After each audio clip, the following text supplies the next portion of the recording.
미국의 중국 압박이 새해에도 더욱 강화될 것으로 보입니다. 한마디로 중국을 고강도로 규제하겠다고 나서는 것인데, 이는 미국이 더욱 독하게 마음먹고 중국에 대응을 하겠다는 것이어서 심상치 않은 미중 관계를 예상케 합니다.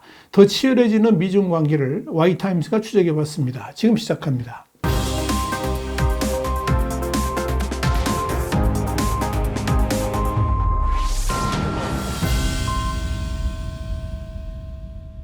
미국의 CNBC는 현지 시간으로 15일 제니 델런 재무장관이 전날 대중국 경제정책과 관련해 저는 재무장관으로 두 번째 중국 방문을 계획하고 있으며 방문 시에 중국과 어려운 관심사항을 논의하는 데 의제의 상당 부분이 집중될 것이라면서 미국은 내년 중국과의 양자 경제관계를 지속적으로 책임있게 관리할 것이라 말했다. 이렇게 보도했습니다. 앨런 장관에 이어서 미중 간에는 강하게 동의하지 않는 분야가 많이 있으며 양국 모두에 영향을 줄 수 있는 충격이 발생할 위험도 항상 있다 그러면서 우리는 모든 이견을 해결하거나 모든 충격을 피하려고 하지는 않는다. 이는 현실적이지 않다. 이렇게 말했습니다.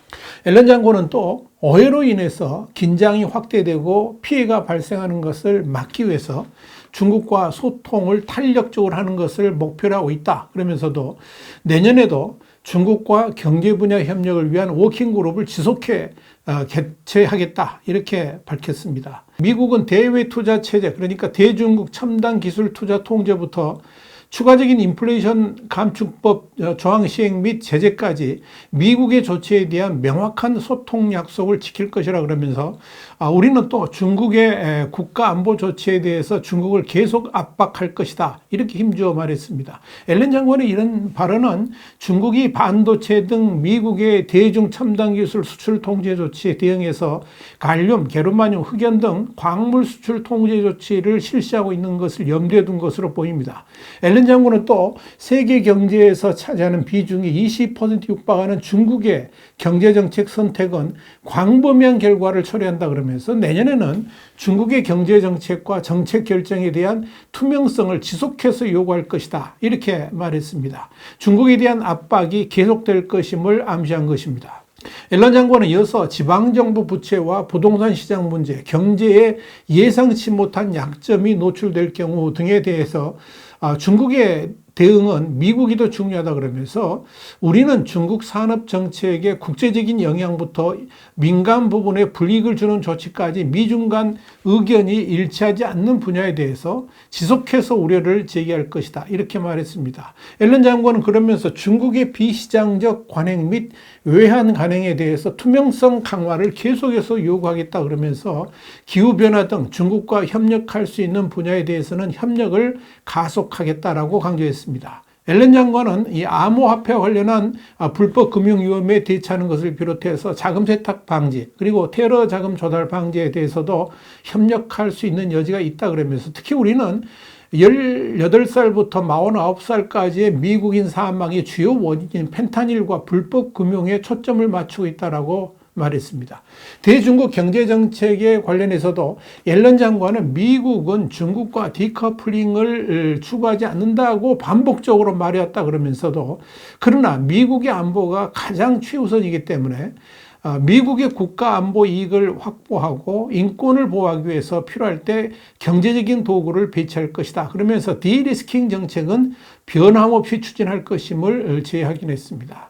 앨런 장관의 강도 높은 대중국 압박 발언에 대해서 중국 외교부는 관계 안정화 입장을 재확인하면서 미국이 중국 기업 제재를 멈춰야 한다라고 응수했습니다. 마오닝 중국 외교부 대변인은 15일 정례 브리핑에서 중국은 시종 건강하고 안정된 중미 경제 무역 관계를 발전시키는 것이 중미 관계와 세계에 유리하다고 생각해 왔다 그러면서 우리는 미국과 함께 상호 존중, 평화 공존, 협력 호혜의 원칙을 견지하면서 경제, 무역 관계의 건강하고 안정된 발전을 함께 추동하기를 원한다라고 말했습니다. 마오 대변인은 다만 동시에 미국의 말과 행동이 일치하기를 희망한다 그러면서 한편으로 중국과 협력해야 되고 디커플링을 추구하지 않는다고 하면서 다른 한편으로는 끊임없이 중국 기업의 제재의 큰 방망이를 흔드는 것은 안 된다라고 말했습니다. 앨런 재무장관의 대중국 압박과는 별개로 미 의회에서도 대중국 압박이 더욱 강화될 것으로 보입니다. 뉴욕타임스는 현지 시간 13일 미 하원의 중국 특위가 전날 통상 및 투자 제한 등 광범위한 분야에서 모두 130개에 달하는 입법 규제 제한을 포함해서 강도 높은 중국 규제 청사진을 담은 민주공화 양당의 초당적 보고서를 공개했다라고 보도했습니다. 보고서는 틱톡을 비롯해서 반도체, 중국산 드론 등 민감한 현황 대응부터 거시, 장기적 규제를 망라했습니다. 보고서는 우선 중국에 대한 세계무역기구 그러니까 WTO 최회국 대우 배제, 중국산 재화에 대한 고율 관세 부과의 가능성을 열어놓을 것을 제안했습니다. 미국은 중국이 WTO에 가입한 2001년부터 기본 원칙에 의거해서 중국에 대해 다른 나라와 동일한 최혜국 지위를 기본적으로 적용해 왔지만 이런 혜택을 폐지하자고 제안을 한 겁니다. 위원회는 실제로 중국이 그간 기본적인 세계 무역 질서를 전혀 존중하지 않았다 그러면서 중국이 스스로 약속한 무역 협정을 준수하도록 담보하기 위해서 이 같은 조치가 필요하다라고 강조했습니다. 위원회는 또 중국의 WTO 가입과 함께 도입됐다가 2013년 폐기된 421조 세이프가드 대도입도 주장을 했습니다. 421조 세이프가드 조항은 WTO 회원국들이 국내 시장을 결란하는 중국산 수입품에 대해서 불공정 무역 관행에 대한 입증 필요 없이 관세를 인상할 수 있도록 한 것인데 버락 오바마 정부 당시에 2009년 중국산 타이어에 이 조항을 적용해서 관세를 인상한 바 있습니다. 만약 이 조항이 적용된다면 중국은 심각한 타격을 받게 될 것입니다. 보고서는 또 미국 정부가 중국과 경제전쟁에 대비한 비상계획이 부재하다 그러면서 중국 당국의 규제 시 미국 은행이 입을 피해에 대비한 연방준비제도의 계획 마련을 포함해서 동맹과 연대할 전략 마련이 필요하다고 촉구했습니다. 위원회는 그러면서 규제 요구가 잇따르고 있는 틱톡의 모회사 바이트댄스를 포함해서 외국 적대 세력이 소유한 소셜미디어 회사의 경우에 미국 내 지분 매각 및 사업 금지를 감수하도록 아예 못 박는 법규 도입이 필요하다 이렇게 강조했습니다. 이와 함께 미국 당국이 규제 총력을 기르고 있는 중국산 반도체에 대해서는 상무부에 관세를 부과할 권한을 부여를 하고 미국 연방정부가 중국산 드론을 구입하는 것을 금지하도록 제안했습니다.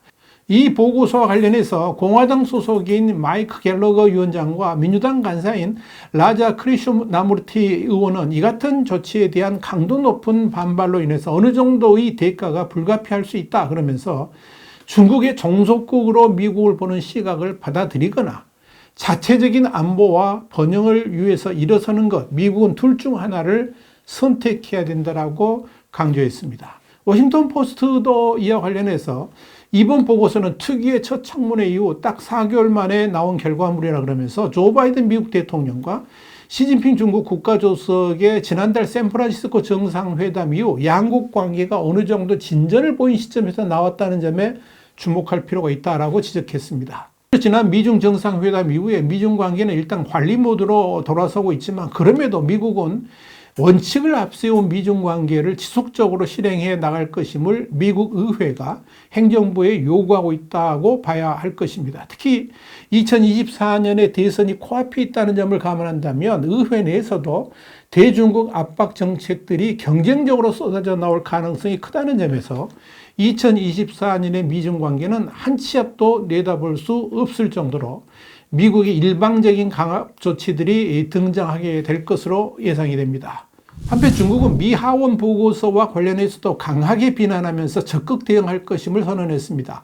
마오닝 중국 외교부 대변인은 13일 정례 브리핑에서 이번 보고서를 어떻게 보느냐 이런 질문에 대해서 이 위원회 그러니까 미 하원 중국 특위는 중국 먹칠을 자기 소임으로 삼고 있는데 편견과 적의로 가득하고 조금의 이성도 없다라고 할 수 있다 그러면서 그들의 말 또한 미국 내 일부 인사가 중미 사이의 경제 무역과 과학기술 문제를 정치화, 도구화, 무기화하려는 것을 보여준다 이렇게 말했습니다. 그러면서 그는 우리는 여기에 단호히 반대한다라고 덧붙였습니다. 마오 대변인에 이어서 중미 경제 무역 협력의 본질은 호혜이고 무역 관세 전쟁에는 승자가 없다 그러면서 인위적인 제한이나 보호주의 실행은 정상적인 무역 교류와 산업 공급망의 안정을 결연할 뿐 어느 누구의 이익에도 부합되지 않는다라고 강조를 했습니다. 이렇게 2024년의 미중 관계는 언제 어디로 튈지 모르는 불확실성이 가득합니다. 물론 미국은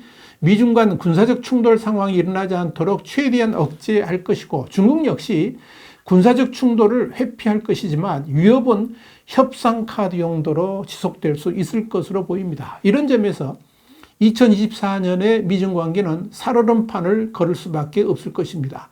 특히 2024년에 미국 대선 경쟁이 치열하면 치열할수록 대중국 정책을 두고 선명성 경쟁도 심화될 수밖에 없다는 점에서 이 국제 정세를 우리가 두 눈 부릅뜨고 지켜봐야 될 것입니다. YTN 정세 분석이었습니다. 감사합니다.